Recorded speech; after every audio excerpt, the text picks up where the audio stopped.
नमस्कार, मी डॉक्टर अर्चना थोरात आणि गोष्टी कर्मवीरांच्या या सदरात आपल्या सगळ्यांचं स्वागत. कोल्हापुरात तुरुंगात असताना कर्मवीर अण्णांनी सुटकेसाठी बरेच प्रयत्न करून पाहिलेले होते. पण या प्रयत्नांमुळे झालं उलटच. त्यांच्यावर आत्महत्येच्या प्रयत्नाचा आरोप ठेवण्यात आला आणि त्यांची शिक्षा 6 महिन्यांनी आणखी वाढवण्यात आली.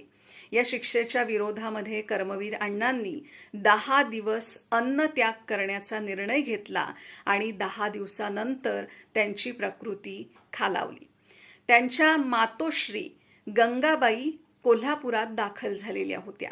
आपल्या मुलाची सुटका जोपर्यंत होत नाही तोपर्यंत मी कोल्हापुरातून परत जाणार नाही अशी प्रतिज्ञा या माऊलीनं केलेली होती.